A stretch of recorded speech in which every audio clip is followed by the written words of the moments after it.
Buenos días. Buenos días. Buenos días, profesor. Hola, hola. ¿Se ve la pantalla? Sí, cronología, digo campo y anillo.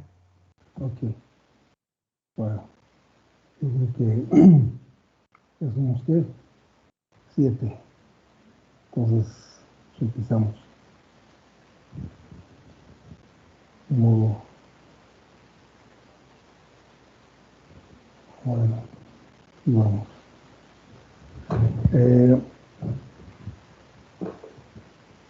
Creo que es necesario hacer un repaso breve sobre algunos conceptos de álgebra lineal, entonces vamos a verlo rápido. Y bueno, espero que la mayoría de estas cosas sean temas que ustedes ya conocen. Entonces, quería yo darles el concepto realmente de anillo y campo, primeramente, para después introducir el concepto de espacio vectorial. Entonces, supongan ustedes que tenemos dos conjuntos, a los cuales les llamamos R y F. R de anillo y F de campo o fil. R es por ring y F por fil. Y son dos conjuntos de entes matemáticos sobre los cuales definimos dos operaciones. La operación de suma, que denotamos por la cruz, y la operación producto. Entonces, a estos dos conjuntos los denotamos como R, y entre paréntesis suma, como punto, y F, entre paréntesis suma, como punto. Y son tales que ocurre lo siguiente. Dividan su hoja, digamos, en dos partes. Del lado izquierdo va lo correspondiente al anillo y del lado derecho lo correspondiente al campo. Si no hay línea que divida, quiere decir que lo que se dice es común a los dos, tanto al campo como al anillo. Entonces, digamos, empiezo yo a hablar del anillo y el campo con respecto a la operación suma. Entonces, tenemos lo siguiente.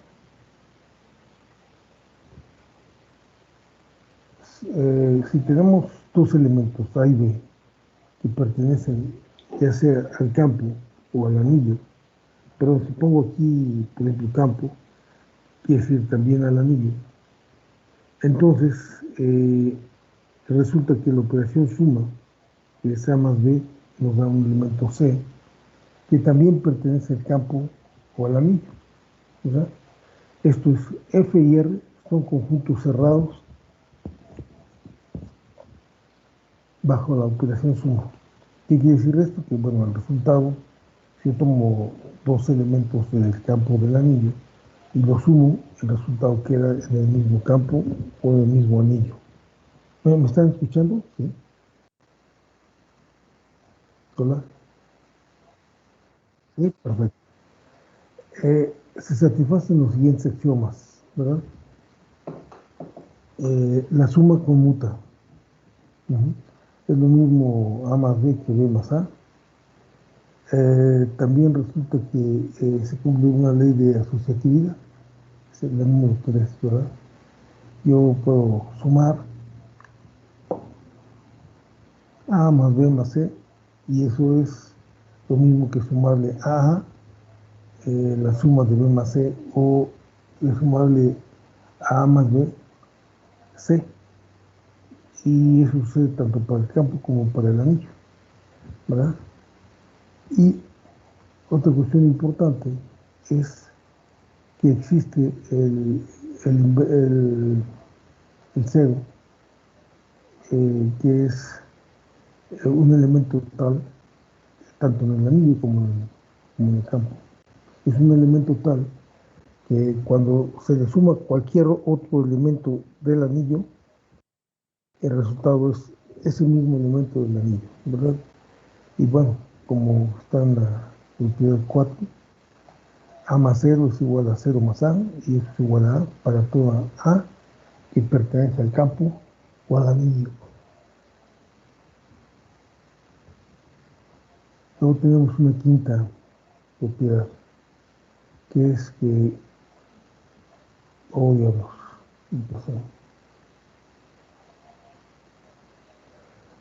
existe lo que se llama el inverso aditivo. Y eso quiere decir que para toda A, todo elemento de un anillo o de un campo, existe el elemento menos A, que también pertenece al anillo o al campo. Y está ese elemento que sumado con el elemento A nos da el elemento 0, ¿verdad? Entonces, eso es importante. Eso respecto a la suma. Bueno, vamos a ver ahora qué pasa con respecto a la operación producto. Entonces recuerden que del lado izquierdo está el anillo, del lado derecho tenemos todo lo referente al campo.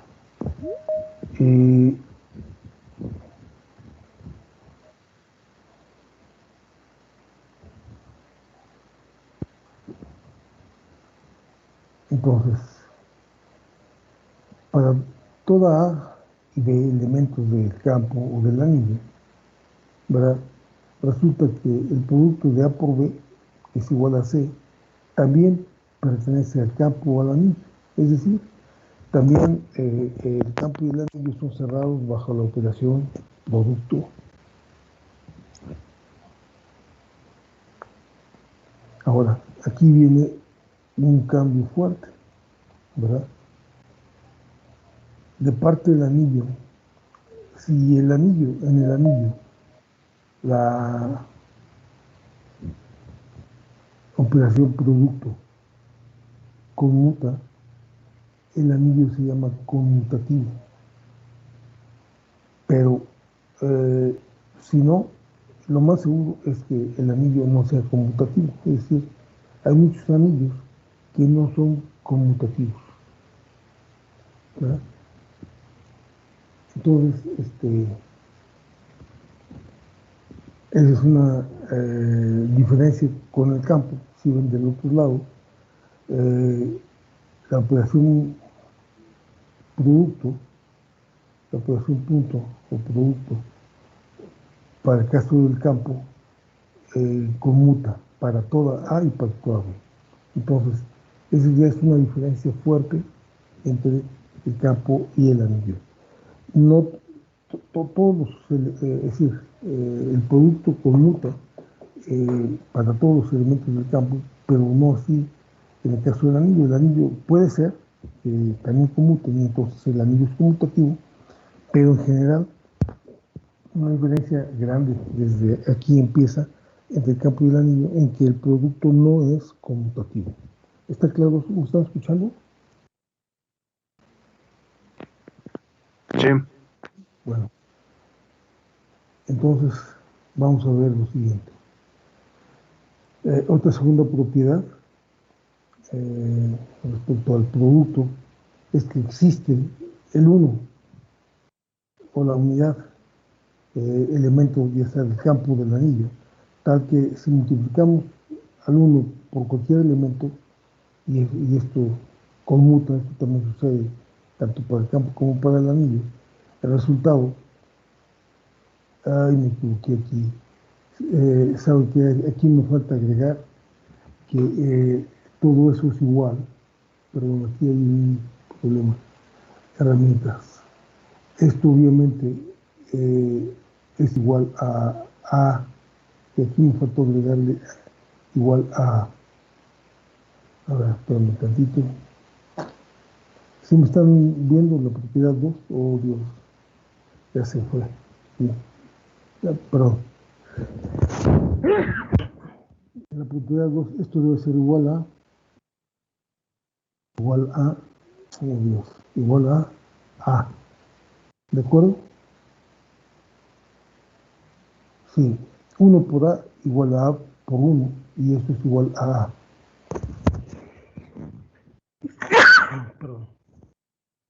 ¿Me escucharon? ¿Vieron la corrección? ¿Sí? Me faltó poner igual a A. ¿Hola? ¿Me están Sí, siguiendo? profe. Sí, bueno, Sí, por sí. favor. Sí, profesor. Entonces, corrijan ahí, esto es igual a A.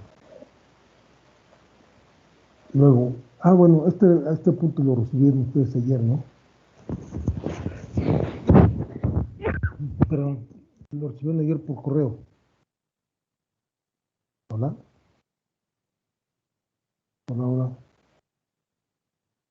hola. Sí, Sí, profesor. sí, profe. Sí, Sí, le ¿verdad? hicimos Lo el recibieron correo. por correo. Ok, no hay problema. Entonces, no, no sé, eso es lo que me pasa. Hoy tengo mi segunda vacunación y estoy estornudando bastante, pero bueno, Hace el polvo, profe, yo creo. yo me imagino que, bueno, luego hay una tercera propiedad, y es que existe el 1 en A, elemento de F o de R, ¿sí? Tal que 1 sobre A por A es igual a 1, y si esto ocurre en el campo, eh, a 1 en A, o A, perdón, se le denomina unidad de A, de R, perdón, unidad del anillo. Entonces, si en el caso del campo, bueno, perdón, debo hacer declaración aquí.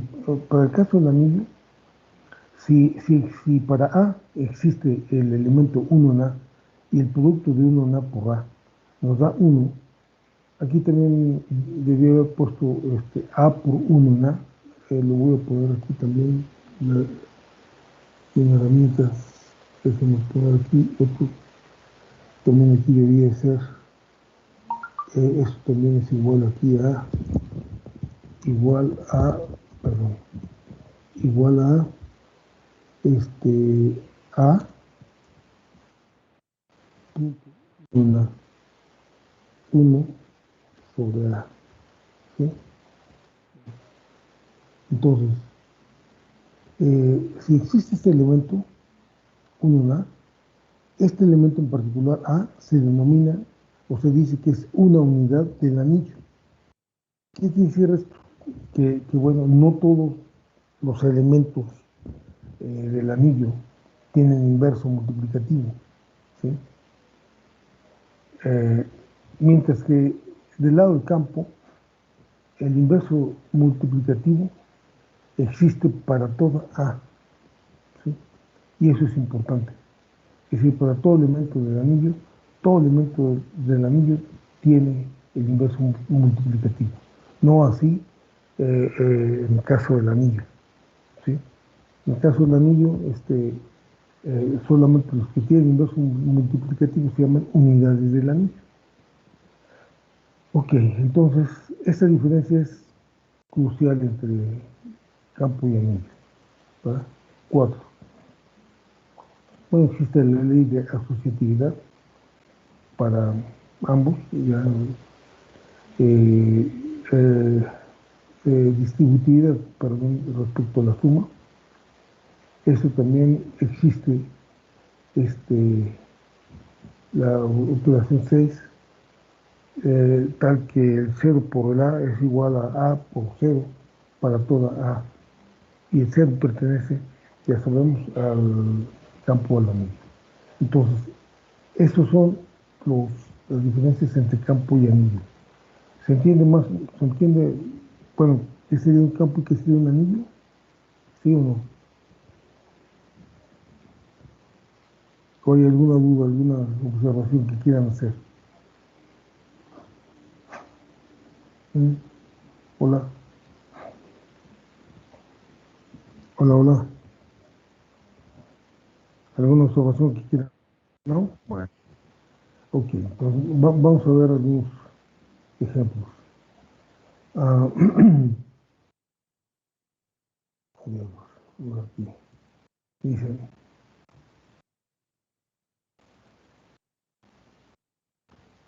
vamos a ver aquí. Eh, Vamos a ver, dice, el conjunto de matrices con elementos reales de dimensiones n por n forman un anillo. Vamos a ver, por ejemplo, tienen ustedes matrices de n por n. ¿Sí? Una de las cuestiones que, bueno, con coeficiente, con elementos reales, ¿sí?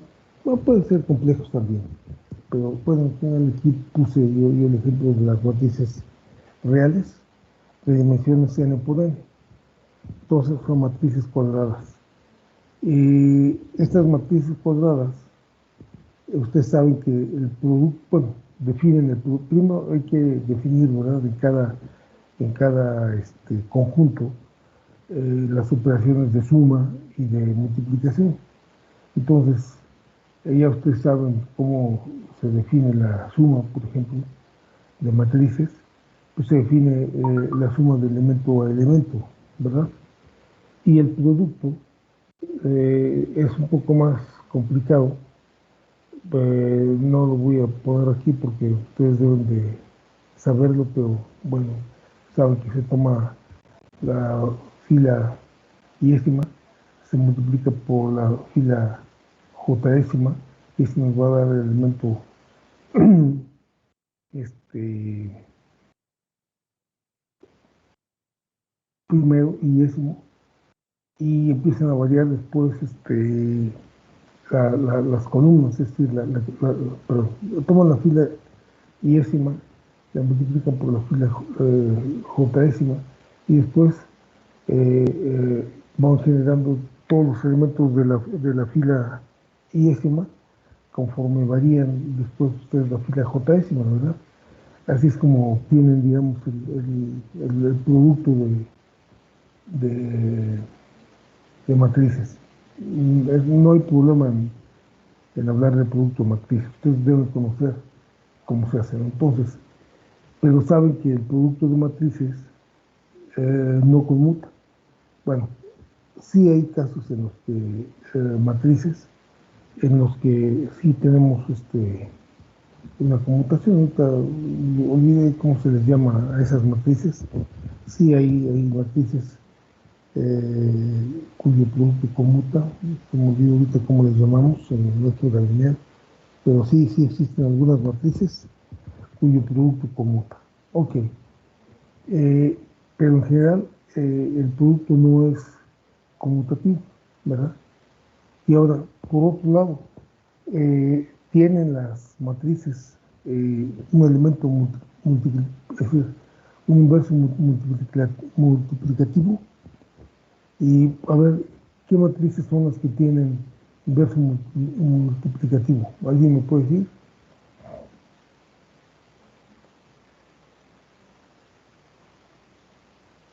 ¿Qué matrices son las que tienen inverso multiplicativo? Hola, hola, hola. ¿Cómo sacan el inverso de una matriz de n por n?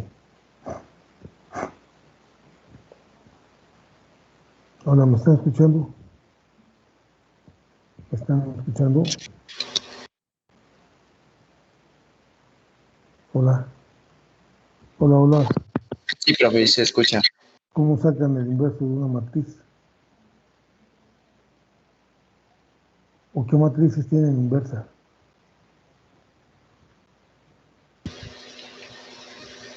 Se tiene que multiplicar por la matriz identidad, creo, profe. No. A ver, bueno, ¿qué matrices tienen inversa? Toman matrices de n por n y la pregunta es ¿qué matrices tienen inversa? ¿Cómo caracterizan a las matrices que tienen inversa?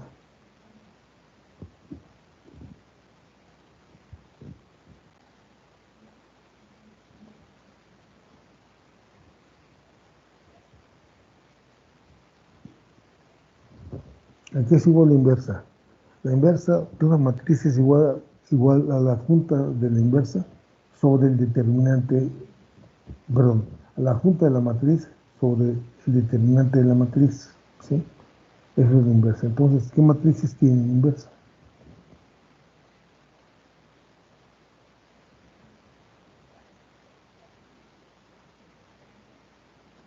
¿Qué pasó?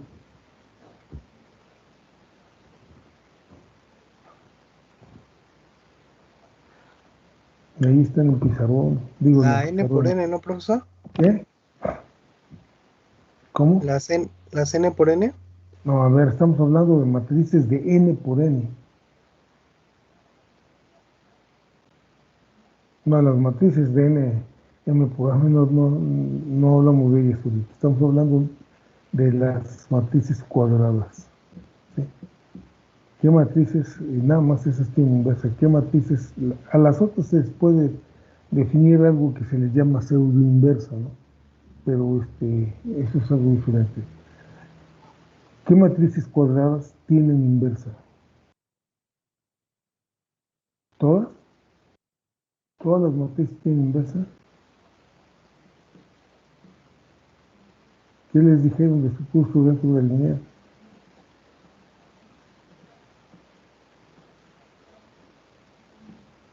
A ver, les dijeron, para obtener el inverso de una matriz se obtiene la adjunta y se divide sobre su determinante. ¿Y cómo se obtiene la adjunta? Bueno, ahí les dieron todo un procedimiento. Entonces, ¿qué les dijeron?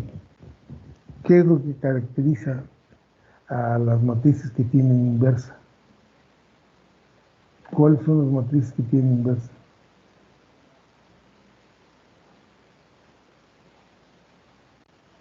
De hecho, la respuesta ahí está en la pantalla, ¿eh? Si leen con cuidado, pues me dicen la respuesta a lo que estoy preguntando.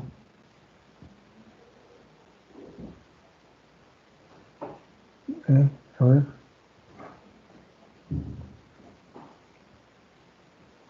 Que el determinante de A sea igual a, sea diferente de cero. Claro, ¿verdad? Todos solamente las matrices que tienen determinante diferente de cero son matrices que tienen inversa multiplicativa y solamente esas matrices se denominan unidades del anillo. ¿De qué anillo? Pues del anillo formado por el conjunto de matrices de n por n. ¿Sí? ¿Se entendió? Entonces, Sí. ¿por qué el conjunto de matrices de n por n es un anillo? Primero, es un anillo no conmutativo. El producto de matrices no conmuta. Es la primera cuestión. Y segunda cuestión, bueno, las unidades del anillo son todas aquellas matrices cuyo determinante es diferente de cero. Y porque para esas matrices sí existe la inversa multiplicativa. Y si pueden checar todos los demás axiomas que dimos, tanto para anillos como puede ser para anillos, pues, las satisfacen estas matrices de n por n. Entonces, el conjunto de matrices con elementos reales de dimensiones n por n es un anillo. ¿Ok? ¿Está claro o no está claro? Sí, todos los demás axiomas eh, los cumplen, ¿no? Sí, las leyes asociativas, las distributivas, pero lo esencial, bueno, la existencia de la matriz cero, la existencia de la matriz unidad también, ¿verdad? La matriz cero, pues es aquella que tiene ceros en todos lados, la matriz unidad es aquella que tiene unos sobre la diagonal, y pueden checar que estas matrices de n por n satisfacen todos los axiomas que hemos visto, pero esto pues, es un anillo, por lo que acabamos de decir, ¿verdad? Primero es un anillo no conmutativo y por el otro lado es las unidades de ese anillo son las matrices que tienen un determinante diferente de cero. A ver, ¿sí les queda claro que es un anillo o no? ¿Que ese conjunto es un anillo o no? Hola. ¿O alguien tiene alguna duda? No, profe, yo no. ¿No? ¿Todo el mundo? ¿Sí? A ver, vamos a ver. Los polinomios, los polinomios, eh,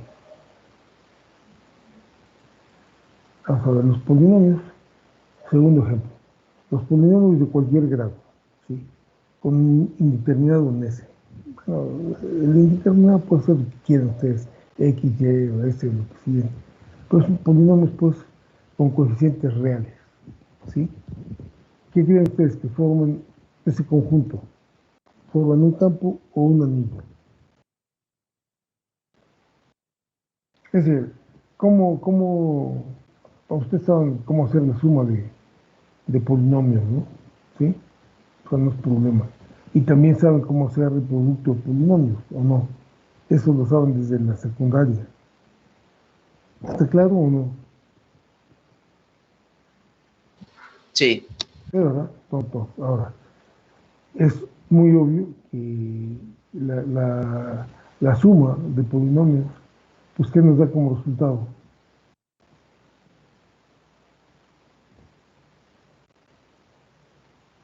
¿Qué nos da como resultado la suma de polinomios?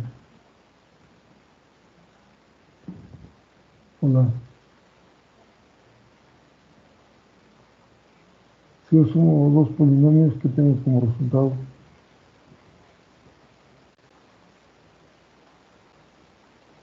O la Es un polinomio. sotopolinomio, ¿verdad? Sí. Entonces, y si multiplico polinomios, ¿qué tengo como resultado? Es un polinomio. Otro polinomio, ¿verdad? Entonces, bueno, tenemos definidas y sabemos cómo sumar y restar polinomios, ¿no? Ahora, claro que el polinomio negativo existe, pues, si nosotros cambiamos todos los signos de los coeficientes del polinomio, ¿verdad? El polinomio inverso también existe, ¿verdad? Es uno sobre ese polinomio. Claro que todos los coeficientes, todos los exponentes del polinomio nos quedarían con signo negativo, pero es un polinomio de todos modos, ¿no? Porque no pusimos ninguna restricción, ¿verdad? Perdón. Podríamos haber puesto alguna restricción y entonces definir otro conjunto de polinomios que para los que no fuera es el caso. Pero así como lo dejé yo de abierto, no hay problema. Tenemos polinomios con coeficientes negativos y yo no hablamos coeficientes negativos, exponentes negativos, potencias negativas del indeterminado, ¿verdad? Entonces, si lo dejo así abierto, el conjunto de polinomios de cualquier grado con indeterminado en ese, pues todos los elementos de ese conjunto van a tener también un inverso multiplicativo. Claro que el producto de la suma y eso conmutan y todos los axiomas que vimos antes se satisfacen para este conjunto de polinomios. Entonces, ¿cuál es la conclusión? Este conjunto de polinomios forman un campo o un anillo.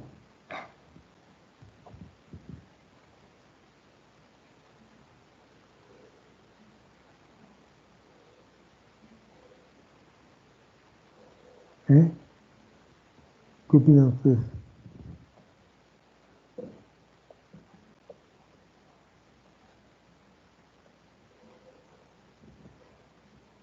Hola, hola. ¿Forman un campo o un anillo?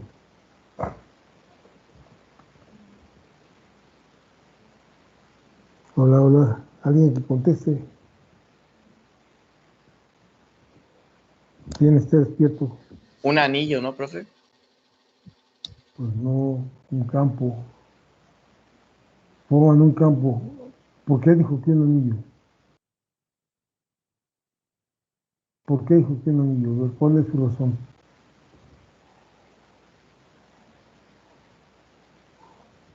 Hola. ¿Cuál fue la razón por la que dijo anillo?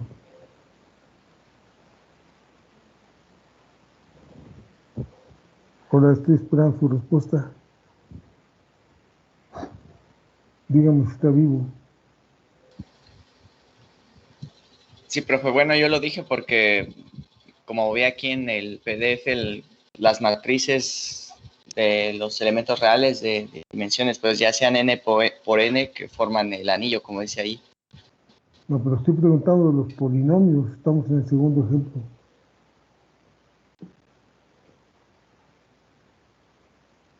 Ya se perdieron. Estamos viendo el segundo ejemplo.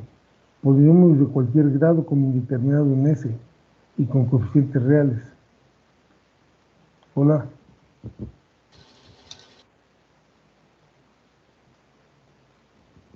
Están viendo el ejemplo. Estamos viendo el ejemplo 2. Sí, sí, sí, entonces sí, para los polinomios es un campo. Tenemos un campo. ¿Por qué? Porque el producto conmuta para todos los polinomios, ¿verdad? Y todos los polinomios tienen inverso multiplicativo, ¿no? Y además se satisfacen todos los demás axiomas. Entonces, este conjunto es un campo, ¿ok? Vamos a ver ahora otro ejemplo de campo. El conjunto de los enteros, ¿sí? Vamos a ver el conjunto de los enteros, antes de que vean aquí. Tomen a los enteros. O sea, 1, 2, 3, 4, 5, menos 1, menos 2, no, todos enteros. La pregunta es, ¿forman un campo o un anillo los enteros? Profe, no se ve, estamos viendo todavía el ejemplo 2. Sí, sí, sí, pero estoy preguntando yo. El Ah, ejemplo ok. 3 es eso. Lo que pasa es que si les pongo 3, ahí en la primer renglón está la respuesta. Entonces, yo quiero que me digan, ahora, si yo tomo el conjunto de los enteros, ¿sí? Que es el tercer ejemplo que viene, ¿sí? Quiero que me digan si es un campo o un anillo, los enteros.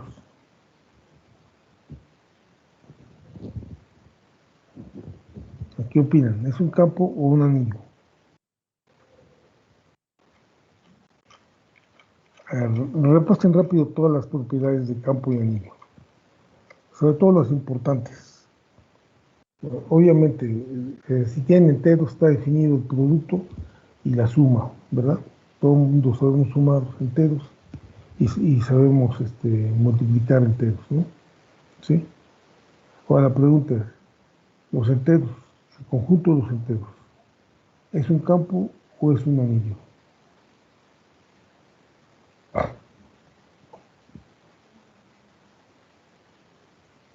¿Dónde está la diferencia entre campo y anillo? La diferencia esencial. En el producto, ¿no? ¿Por qué no analizan el producto entre enteros? El producto conmuta en los enteros. ¿Es conmutativo el producto de enteros o no?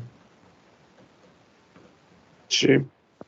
Perfecto. Entonces, ¿qué otra cosa hace diferente a un anillo de un campo?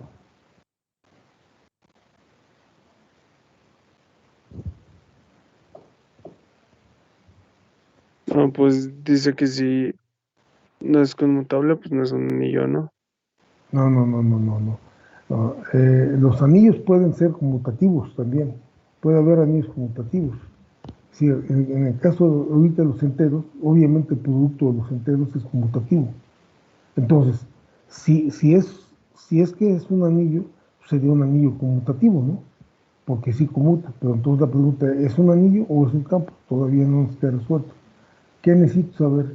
¿Qué otra cosa? Bueno, si van checando todos los axiomas, todos los satisfacen, pero hay uno bueno, quiero saber si lo satisface. Es decir, ¿es un campo o es un anillo? ¿Existe el inverso multiplicativo para todo elemento del conjunto de enteros, sí o no?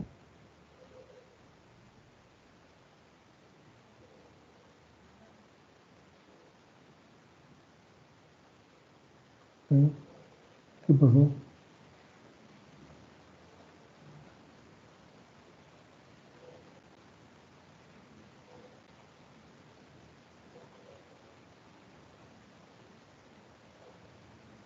Hola, hola. ¿Cuál es la respuesta?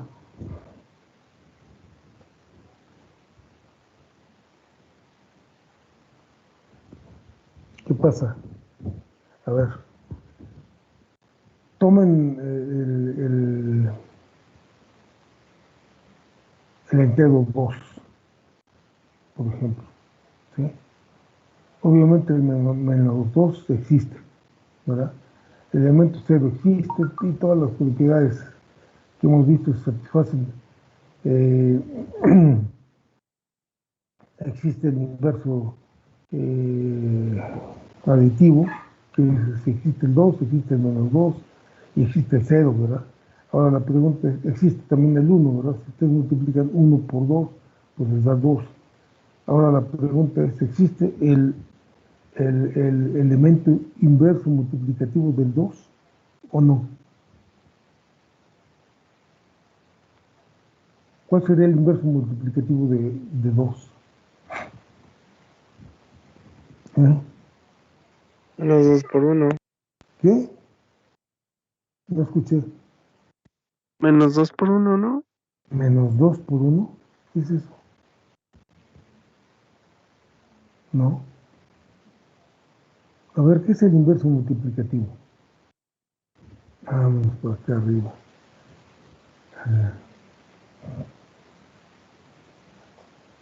Aquí está.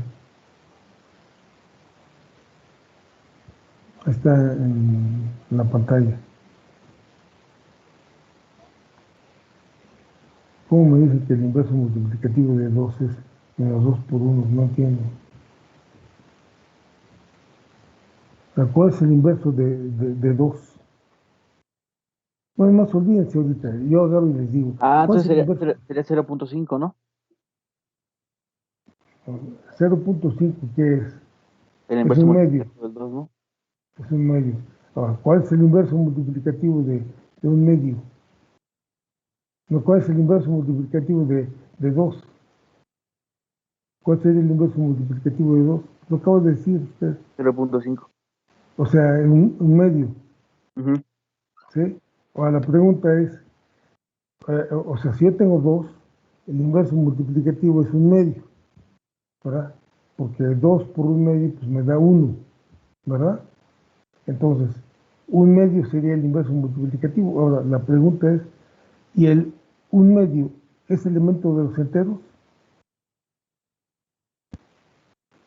¿Es un entero? ¿Un medio? No. No, ¿verdad? Entonces no tiene inverso en el conjunto de los enteros. El 2 no tiene inversa. ¿Están de acuerdo? Ni el 3, ni el 4, ni el 5, ninguno. Ni el menos 1, ni el menos 2, ni el menos 3. El único que tiene inversa es el 1. ¿Cuál es su inversa? Pues 1. Ajá. ¿Se entiende? ¿Por qué? Si toman el 10, por ejemplo, el inverso multiplicativo sería un décimo. O si toman menos 100, pues el inverso multiplicativo sería menos 1 en 100. Pero 1 en 100 o 1 en 10 pues no son enteros, son fracciones. Entonces no tienen inversos. Entonces la pregunta es, el conjunto de los enteros, ¿qué es? ¿Un anillo o un campo?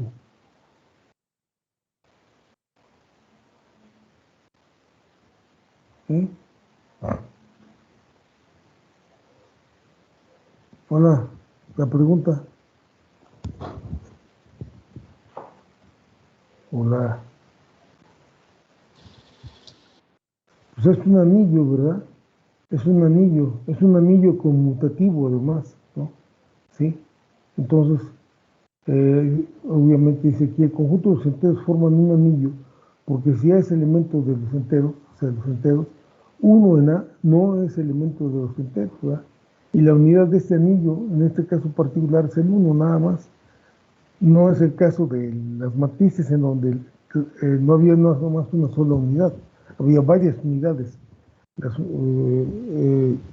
las unidades eran todas aquellas matrices cuyo determinante es diferente a 0, pero aquí en el conjunto de los enteros, ¿verdad? Tenemos un anillo que es conmutativo y la única unidad es el 1. ¿Ok? ¿Se entendió por qué es un anillo? Ahora, el conjunto de los números reales, ¿qué es? ¿Un anillo o un campo? A ver. Es el cuarto ejemplo. El conjunto de los números reales. Un campo. Pues es un campo, ¿verdad? Ujú. Es un campo por excelencia. ¿Por qué? Porque tomen cualquier número, hagan lo que quieran, todos tienen inversa. Existe el inverso multiplicativo, existe el 0, existe el 1. Todos los elementos tienen inverso multiplicativo, ¿verdad? El inverso multiplicativo de cualquier real es un real. Conmutan además el producto siempre. Entonces, el conjunto de los números reales es un campo, ¿sí? Que es el otro ejemplo. El conjunto de los complejos, que será un campo o un anillo.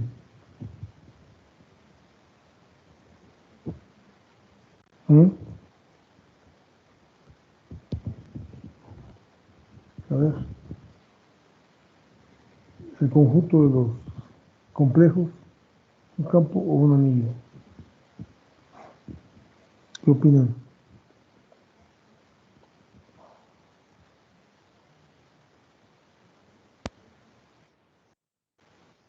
También es un campo, ¿sí?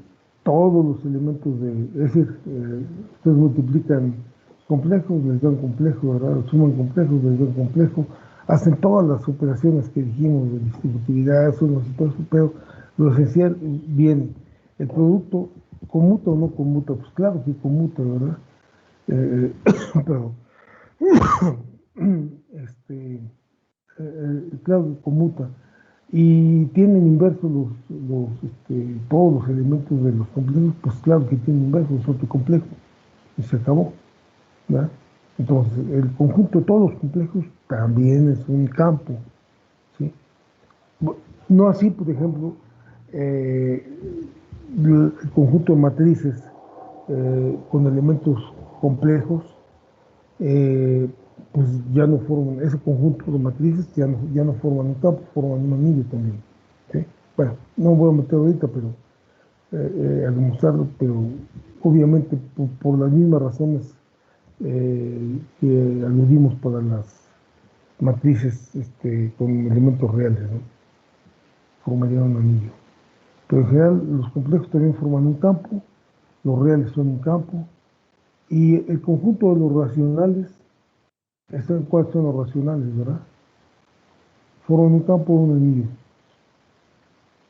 los racionales. Forman un campo también. Uh-huh.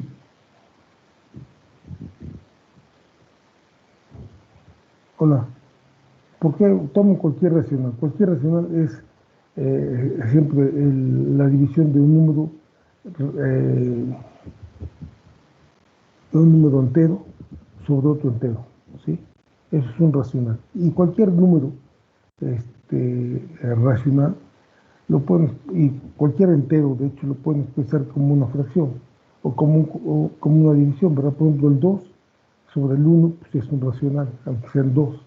El 2 es un entero y también es un racional, ¿sí? Y el 1 medio pues también es un racional, etcétera. Entonces, el conjunto de los racionales forman un campo también. El conjunto de los números complejos forman un campo. Entonces, a ver, ¿nos queda claro qué es un campo y qué es un anillo o no? Sí. ¿Sí? Bueno, ahora, fíjense bien, vamos a definir ahora lo que llamamos un espacio vectorial o espacio lineal, ¿sí? Este espacio vectorial, espacio lineal, se define sobre, sobre un campo. Cuando definimos nosotros, cuando hacemos lo mismo, pero en lugar de definirlo sobre un campo, lo definimos sobre un anillo, entonces no se llama espacio vectorial, se llama módulo, ¿sí? Módulo. Entonces, esto lo menciono nada más por si algún día llegan a escucharlo o necesitarlo. ¿Qué es un módulo? Bueno, es prácticamente la definición de espacio vectorial, pero de un espacio vectorial definido no sobre un campo, sino sobre un anillo. ¿Okay? Ahora, déjenme hacer aquí un paréntesis brevísimo, en el sentido siguiente, ¿verdad? ¿De dónde se sacaron estos amigos esto que vamos a ver, ¿verdad? ¿De dónde? Bueno, resulta que ustedes saben desde, bueno, no sé realmente en qué año, ¿no?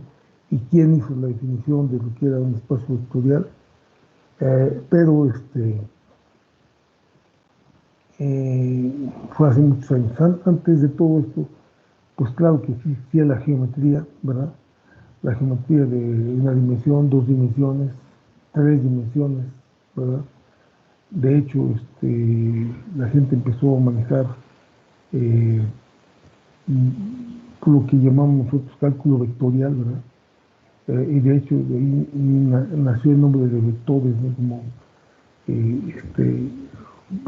esa necesidad nació porque teníamos magnitudes, ¿verdad? Que tenían una dirección y un sentido y una magnitud. Entonces, es decir, teníamos entes pues, que tenían esas cualidades y que satisfacían ciertas cuestiones, ¿no? Es decir, en mecánica, por ejemplo, se veía, ¿no? que necesitábamos, bueno, aplicamos fuerza en algún sentido, con algún ángulo, y podíamos aplicar otra fuerza que se podía oponer o contribuir a una fuerza que ya estaba aplicada en una masa determinada. Y entonces, pues la gente empezó a desarrollar herramientas, ¿verdad? Para poder tratar con esos problemas. Entonces, bueno, pues nació todo lo que llamamos el espacio euclidiano, ¿verdad? Ustedes saben lo que es un espacio euclidiano, ¿verdad? Por ejemplo, un espacio euclidiano de dos dimensiones. Son dos ejes perpendiculares en donde en un eje horizontal le llamamos de las abscisas, el eje vertical le llamamos de las ordenadas, y eso nos conforma un plano, ¿verdad? Y yo puedo caracterizar cualquier punto en ese plano por dos elementos, ¿verdad? Un elemento a lo largo del eje horizontal y un elemento a lo largo del eje vertical, por ejemplo. Y si yo tengo un punto en el plano y trazo una perpendicular de ese punto, una perpendicular al eje de las abscisas, pero paralelo al eje de las ordenadas, voy a tener una cantidad sobre el eje de las abscisas.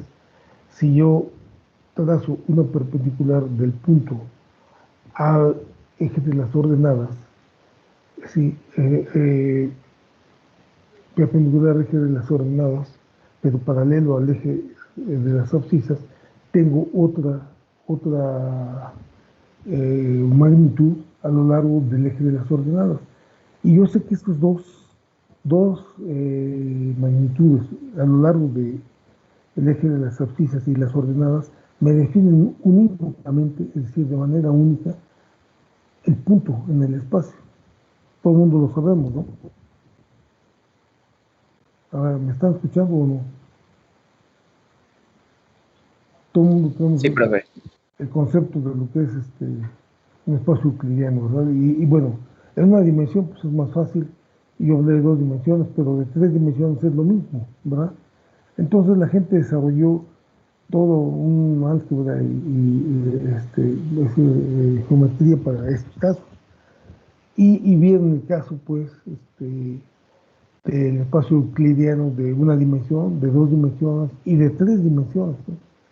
Y al analizar todo eso, necesitaron ponerlo en un contexto matemático, axiomático más general, ¿sí? No sé si me estoy explicando. Dijeron, de acuerdo, todo esto que hemos hecho satisface todo esto.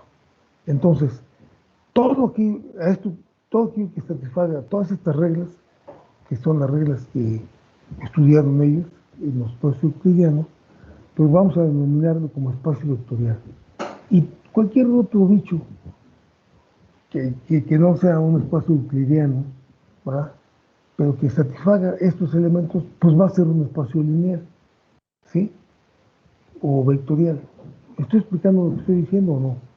¿O cuál es la razón de darles esta definición? ¿Y de dónde vino o no? A ver, ¿sí está claro lo que estoy diciendo o no? Hola, hola, hola, hola. Sí, profe, sí. Lo ¿Sí? estaba, sí. Bueno, es lo mismo que, bueno, no se me ocurrió otro ejemplo, pero hagan de cuenta que, bueno, el hombre únicamente conocía a él como hombre y a la mujer, ¿no? Y entonces dice, bueno, entonces sabemos machos y hembras. Y bueno, después dice, pues, ¿quiénes son los machos? Pues los machos tienen todas esas características y las hembras todas estas, ¿no? Entonces, y después dice, pasará lo mismo en el caso de los animales. Pues pues sí, ¿verdad? Entonces, ok, entonces vamos a decir que todos los machos satisfacen esto y esto, y las hembras esto y esto y esto. Entonces, todo bicho que satisface estas características es un macho y el que satisface estas otras es hembra. Y después les aparecen los vegetales, ¿no? Y los vegetales dicen, también hay hembras y machos. Pues sí, sí, también hay hembras y machos, ¿no? Y digamos, eh, las hembras son fecundadas y los machos son los que fecundan, ¿no? Entonces, digamos que ya hay una caracterización y entonces, pero ya hay una regla pues que nos permite saber si algo es macho o es hembra, ¿no? No sé si me explico, ¿sí? Sí, sí, Aunque sí. pasa aquí lo mismo. Entonces, esta gente se dio cuenta de que, caray, ok, el espacio que estamos, todo lo que hemos hecho, satisface todos estos axiomas. Entonces, eh, esta es la definición axiomática de esos entes que hemos estado manejando, en particular el espacio euclidiano R1, R2 y R3, y vamos a ponerlo en forma de axiomas. Y todo cualquier otro conjunto que satisfaga estos axiomas, pues va a ser también un espacio vectorial. Ahora, no necesariamente va a ser como en el caso de los hombres, pueden ser animales también, pueden ser changos, ranas, sapos, es decir, no nada más mamíferos, pueden ser batracios, reptiles, otro tipo de animales, e inclusive plantas, ¿no? ¿Sí? Entonces, bueno, no sé si se entiende cuál es la motivación de esto que estoy diciendo, ¿sí? Ok, vamos a ver entonces qué es un espacio vectorial o espacio lineal. Perdón. Eh, el espacio vectorial o espacio lineal lo denotamos como puse yo aquí. B y entre paréntesis F, suma, punto que es producto. Entonces, ¿qué es F? F es un campo. Ahora, espacio vectorial o espacio lineal. Vamos a ver. Voy a leer esto y es importante que lo vean. Sea un conjunto D, ¿sí?, cuyos elementos se denominan vectores. Entonces toman un conjunto y los elementos de ese conjunto son vectores. Pero esos vectores están definidos sobre un campo. Ese conjunto está definido sobre un campo cuyos elementos se denominan escalares, ¿sí? Entonces, de hecho tenemos dos conjuntos. Conjunto de vectores y el conjunto de escalares. Pero los escalares pertenecen a un campo. ¿Está claro eso? Ya vimos que son campos. En particular, Sí. los campos que nosotros siempre usamos, los más frecuentes, son el campo de los reales, el campo de los complejos. Y entonces, eh, en aquel, dice, y en aquel, o sea, en B, están definidas dos operaciones y la existencia de un elemento cero. Eso es lo que define a un campo vectorial. Fíjense, es un conjunto que tiene elementos que denominamos vectores en los cuales, y ese conjunto está definido sobre un campo también, sobre un campo. Ahora, en ese conjunto de vectores están definidas dos operaciones y la existencia de un elemento cero. ¿Cuáles son esas dos operaciones y ese elemento cero que estamos definiendo? Bueno, fíjense, esto es lo que define a un espacio vectorial. Sean A y B elementos de B, del espacio vectorial o del espacio lineal. Entonces, si suman A más B, el resultado es C, y C también está en B. Es decir, B es cerrado bajo la operación de suma de vectores. Si ustedes suman vectores, el resultado es un vector también. ¿Estamos? Ahora, la multiplicación existe, la otra operación que existe es la multiplicación de un vector por un escalar, ¿sí? Entonces, alfa punto por b es igual a q, en donde alfa es un elemento del campo, o sea, es un escalar, b es un vector, el resultado es un vector. Entonces, si ustedes multiplican a un escalar por un vector, les va a dar un vector. ¿Está claro eso? Y luego, el tercero es que existe un elemento cero, o sea, el vector cero, tal que si lo suman con cualquier elemento, con cualquier otro vector, y esta suma conmuta, les da el mismo vector. ¿Sí? ¿Se entiende esto? Cualquiera entiende esto, ¿no? ¿Sí o no? A ver, ¿hasta aquí hay dudas? Esto es básicamente lo que nos define a un espacio vectorial. ¿Sí? A ver, vean estas tres cuestiones. Denme 2 minutitos, ahorita regreso. ¿Sí? Vean esto y analícenlo bien, por favor. Un segundo, ahorita regreso. Sí, profe.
Bueno, bueno. ¿Ya me escuchan? Ya estoy de regreso, perdón. Sí, profe. Sí, bueno, entonces vean. Tenemos entonces un conjunto que llamamos B, cuyos elementos son vectores, que están definidos sobre un campo. A los elementos del campo le llamamos escalares. Y tenemos definidas dos operaciones en estos dos conjuntos. La primera es la suma de vectores. Si yo tomo dos vectores y los sumo, el resultado es un vector. Claro que la suma hay que definirla, ¿me explico? Yo defino cómo va a ser la suma de estos elementos, ¿sí? Entonces, después existe la multiplicación de un vector por un escalar. Yo tomo un vector y lo voy a multiplicar por un escalar, o tomo un escalar y lo multiplico por un vector, y el resultado va a ser un vector, ¿sí? ¿Cómo voy a definir este producto? Pues yo ya sabré cómo, de tal forma que eso ocurra. Pero además existe un elemento, el vector 0, que sumado con cualquier otro vector me da el mismo vector, ¿sí? Entonces, eso es lo que me define básicamente a un espacio vectorial. ¿Nos queda bien claro? ¿Sí? Hasta ahí está claro eso, ¿verdad? Muchachos. Sí. Ok, entonces, vamos a ver. Y se satisfacen los siguientes axiomas. Los siguientes axiomas caen todos por el peso de aquí, de prácticamente de todas estas definiciones. La primera es que la suma de vectores pues, conmuta, ¿verdad? Para cualquier vector. Luego, podríamos, espera un tantito. No puedo bajarlo. Aquí. Estos son los axiomas que ya unos compañeros en una de las tareas que les dejé dijo, ¿no? A ver, entonces, aquí el segundo es que yo tengo una ley asociativa, ¿verdad? De vectores, de suma de vectores. No es problema. Tengo también una ley distributiva. Maldita sea, perdón. Disculpa.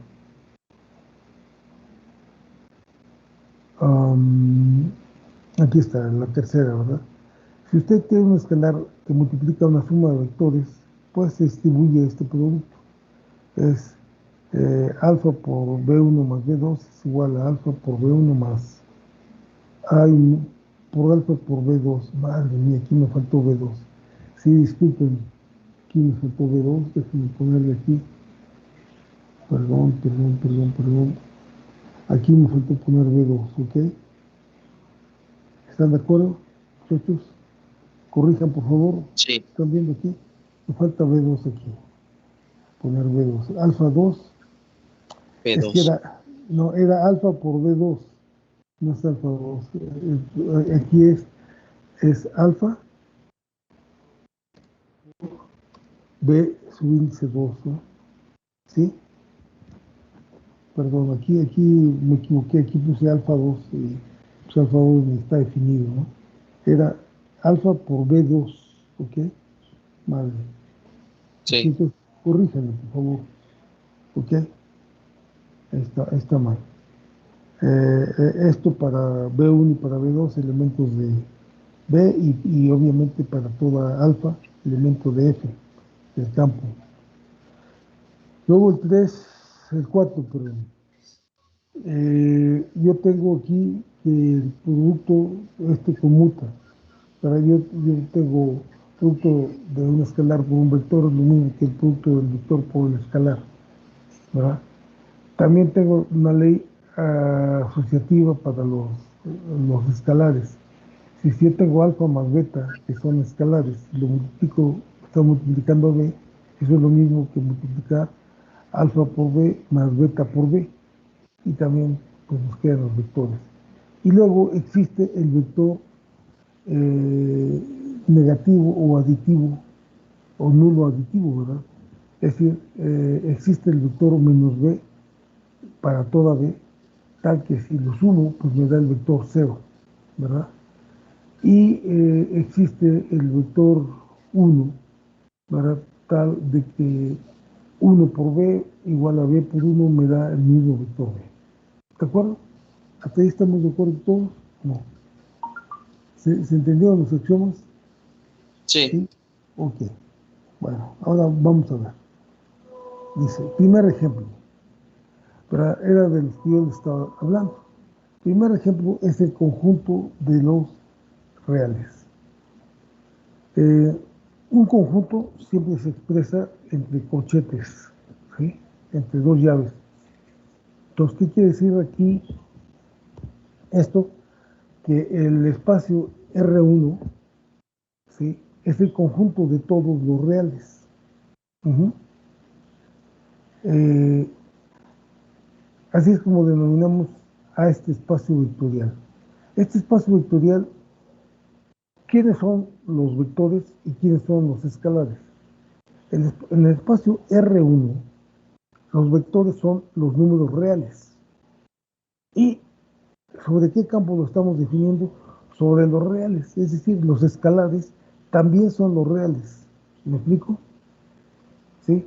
Ahora, este espacio lo definimos eh, o lo pensamos como una línea recta, pero en donde tenemos el cero, para la derecha tenemos los reales positivos y para la izquierda los reales negativos, ¿verdad? Y yo puedo tener un vector, perdón, aquí un vector sería, tomen de aquí de cero y dibujen, por ejemplo, hasta el número 10 una raya, ¿verdad? Entonces, eso es un vector en R1 que tiene la magnitud pues, de 10, ¿verdad? Yo puedo multiplicar ese vector por 2 y entonces me saldría una raya que va hasta 20.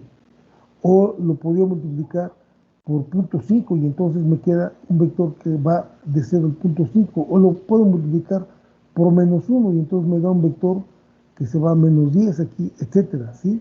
¿Sí me explico lo que estoy diciendo yo? Los vectores son todos, en este caso, los representaríamos como flechas a lo largo de esta línea real. A ver, ¿está claro lo que estoy diciendo o no? Hola, hola. Sí, profe. ¿Sí? Entonces, Sí, se profe. entiende aquí que el espacio R1 es el espacio de todos los reales definidos sobre los reales. ¿Sí? Ahora, el espacio R2, estoy hablando de los espacios euclidianos, ¿verdad? Que ustedes ya conocen y que han estudiado. ¿Cuál es el espacio R2? El espacio R2 es el conjunto, fíjense, el conjunto de todas las duplas X1, X2, en donde X1 y X2 son elementos de los reales. Entonces, ¿cuál es este conjunto? Son todas las duplas en donde X1 y X2 son cualquier real. Entonces, se imaginan la forma más tranquila de pensar este espacio de una manera geométrica, es pensar en un plano, ya no en una línea como lo pensamos antes, ¿verdad? Sino en un plano. Y el plano, el espacio euclidiano, es lo que hace precisamente, ¿verdad? Piensa esto de esta manera, ¿verdad? Define un eje horizontal y un eje vertical. Y define entonces esta dupla X1, X2 como este punto, ¿verdad? Entonces, cualquier punto en este plano, si yo tengo estos dos ejes, lo puedo referir a esos dos ejes, si yo quiero, ¿verdad? Pero esto para tener alguna referencia, porque X1 y X2 pueden ser cualesquiera números, pero si lo pienso de esta manera, es una manera mucho más sencilla, ¿verdad? Es decir, de que aquí, pues no estoy hablando yo de ningunos ejes, coordenados, como ya saben ustedes que les llamamos, sino en general, ¿verdad? De duplas, en donde X1 y X2 son cualquier real. O si yo le quiero dar una interpretación a esas duplas, en una interpretación, digamos, geométrica, pues lo más fácil, lo más lógico y lo que ocurrió, pues lo hacemos de esta manera, ¿ok?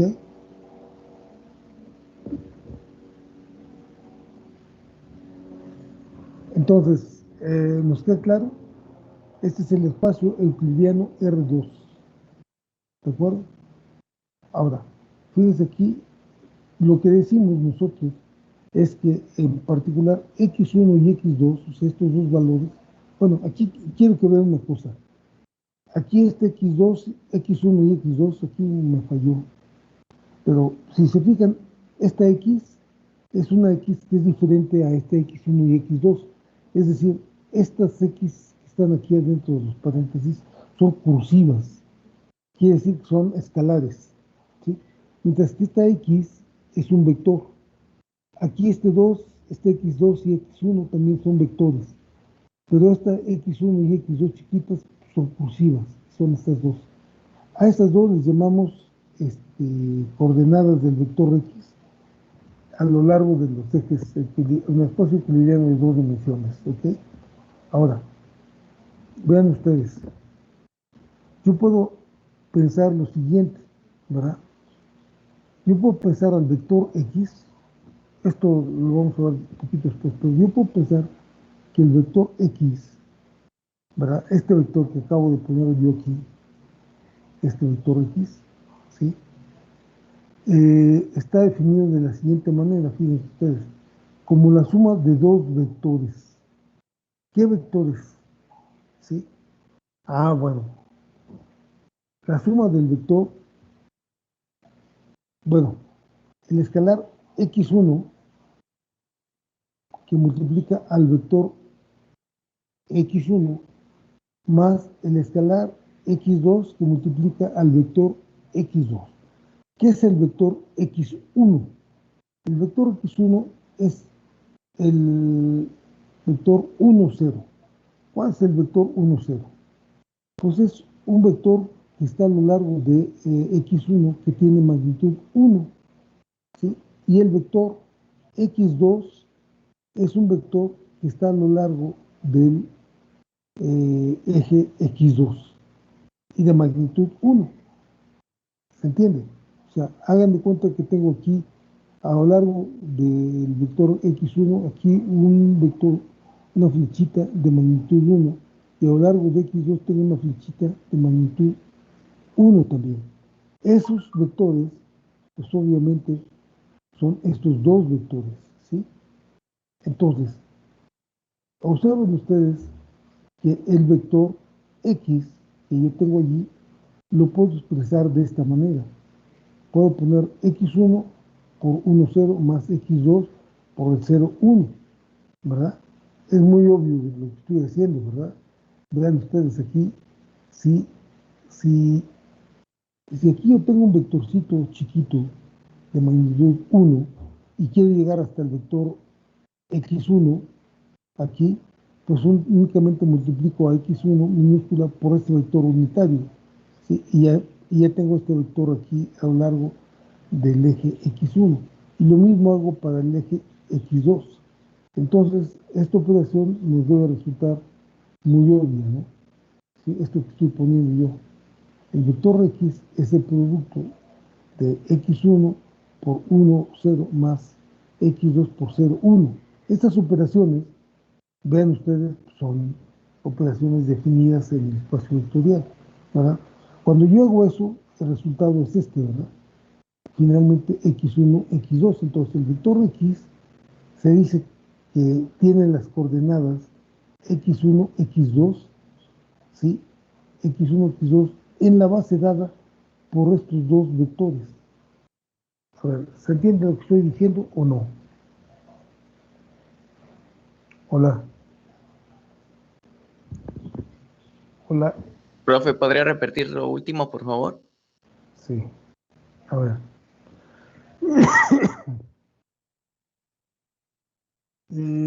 Yo tengo aquí, bueno, a ver, me voy a revisar desde acá, ¿no? Sí, a la figura. Aquí en la figura, este vector x, bueno, tomen esta figura, háganla en su cuaderno, ahí, ahorita, ahora. Eh, digamos, por decir algo,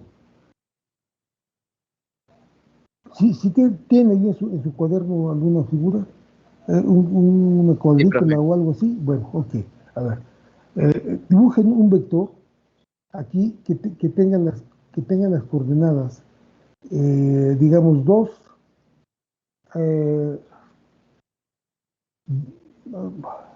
no, a ver, 3,5, ¿sí?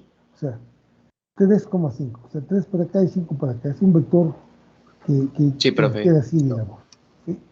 Ok, ahora, obviamente, si ustedes trazan una perpendicular del punto 3,5 tanto al eje x1 como al eje x2, lo que van a, lo que van a tener aquí es que este x1 tiene una magnitud de 3, ¿verdad? Y este x2 tiene una magnitud de 5, ¿ok? ¿Estamos de acuerdo?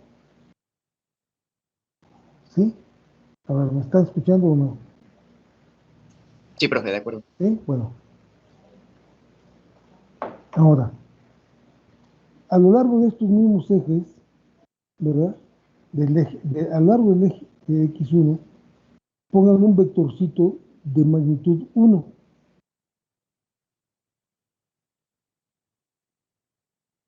Y a lo largo del eje x2 pongan un vectorcito de magnitud 1 también, ¿sí? El primer vectorcito que pusieron a lo largo de x1, pues ¿cuáles son? ¿Cómo lo pueden caracterizar? Pues es el vector 1, 0, ¿verdad? 1, porque es la proyección sobre el eje x1, y 0, porque es la proyección sobre el eje x2, ¿verdad? Entonces, el primer vectorcito sería el vector 1, 0, ¿verdad? Y el otro vectorcito sería el vector 0, 1. ¿Están de acuerdo? Ahora, esos dos vectores les llamo yo vectores unitarios porque tienen magnitud 1, ¿verdad?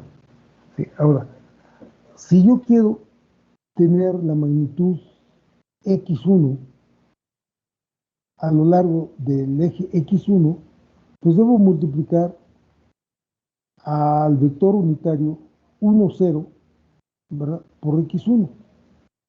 ¿Estamos de acuerdo? Y ya estoy en esta posición de x1, ¿sí? Y lo mismo tengo que hacer aquí para x2, ¿verdad? Y voy a poner el vector x1, perdón, a la magnitud de x2 la voy a multiplicar por el vector 0, 1, y entonces voy a alcanzar esta magnitud x2 a lo largo del eje x2. Entonces ya tengo x1 y x2, pero x1 y x2 me definen al vector x, que es el vector x1, x2, ¿de acuerdo? Es decir, esto que acabo de describir lo hice así, vean ustedes, ¿sí? Este es el vector x1, este es el vector x2, y claro que si yo al vector x lo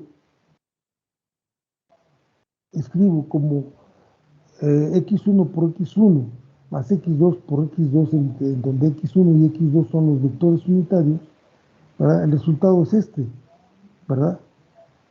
Esto por esto me da x1, 0 más 0 por x2 y me da como resultado x1, x2. ¿Se dan cuenta? Entonces yo estoy diciendo que x1 y x2, o sea, x1 y x2 son este x1 y este x2, son las coordenadas del vector x, ¿sí? En la base dada por ¿quiénes? Por este vector y este vector. Estos dos vectores forman una base. Vamos a ver ahorita después eso. ¿Más o menos entendió lo que dije? ¿Sí? ¿O no? Hola, hola. ¿Se entendió o no? Por favor, contéstenme. ¿Sí? ¿O no? ¿Los demás? Sí, profe, yo también. Los otros, déjenme ver cuántos más. Los otros, oh Dios, perdón. Los otros 19, no, 17, quién sabe. Pero al menos dos se entendieron de 19, porque hay 19 en esta reunión. ¿Saben qué? Estoy pensando seriamente a todos los que no vienen, que son como 10, darles en la torre, ya quitármelos de encima. Porque no vienen. Y tengo las listas de todos los días. Estoy pensando. Y claro que no tienen derecho a extraordinario, ¿no? O sea, se van a título directamente. Bueno, estoy pensando. Profesor, Sí, dígame. para lo del examen, ¿sería en esta semana o la próxima? Qué bueno que me dice, qué bueno que me Sí, dice. sí, gracias. A ver, apúntenle, y lo siento por los que no vienen, sé que ahora que se muelen, el examen va a ser, oh Dios, primero lo apunté. Así, aquí está. Segundo examen va a ser el martes 18 de mayo. ¿Sí? Martes 18 de mayo. Entonces, ya saben, el procedimiento es el mismo. Vamos a hacer el escrito sobre papel bond.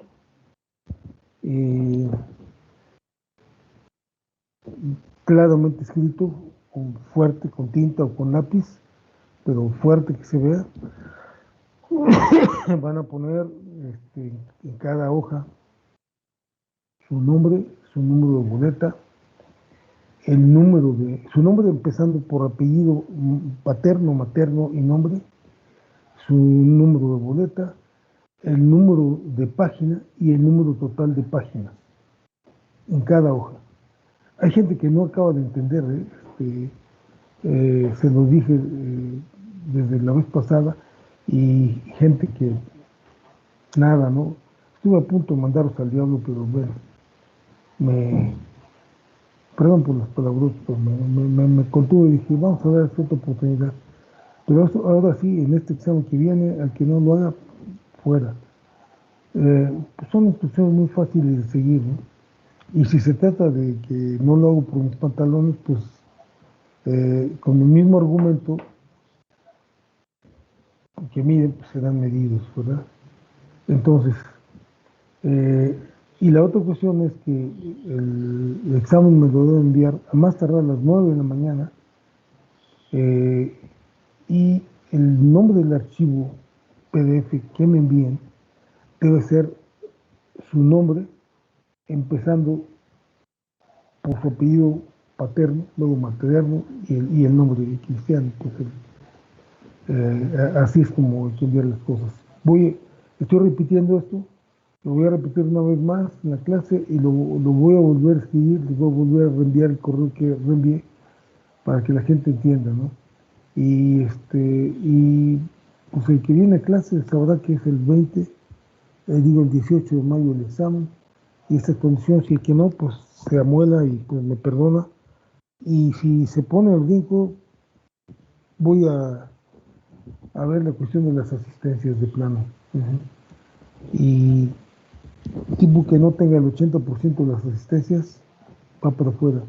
No le voy a dar derecho a ¿cómo se llama? Al examen. Y además, quiere armarle el lío, pues que el arma el lío. Aquí el registro está en Teams, ¿verdad? Tenemos el registro de cuántas asistencias tuvo a lo largo del mes, y no tuvo el 80%, está fuera. Punto. O sea, ni siquiera hay discusión, ¿no? Porque le quieren más a una computadora a veces que a un profesor, ¿no? El profesor va y dice, no, pues no leí, de hecho, porque no asistió a clase. No, yo sí asistí, es que quién sabe qué. Y se vienen palabra contra palabra, ¿no? Pero las computadoras todo el mundo les cree, ¿no? Qué ironía, ¿no? Pero bueno, así es. Entonces, creo que voy a terminar por hacer eso. Entonces, todavía, si quieren darle un chance a sus compañeros que no vienen, pues díganle, ¿no? Que mejor asistan. Bueno, sí, lo menciono porque les digo que habemos ahorita 19 personas conectadas, ¿no? No, 18, de hecho. Conmigo somos 19. Entonces 18, imagínense, de 30, ¿no? O sea, 12 no están conectados. Entonces, la pregunta es, ¿por qué les debemos de dar el mismo? Ahora sí que, no sé si han leído esas tonterías que luego les escriben acerca del comunismo y el socialismo, ¿no?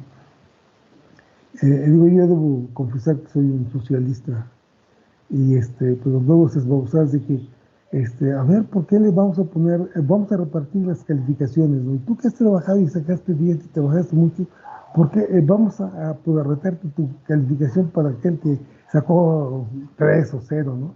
Es una tontería, ¿no? O sea, aquí las cosas son diferentes, ¿no? Hay gente que quiere comparar manzanas con peras, pero pues no les vamos a dar chance a los holgazanes, ¿no?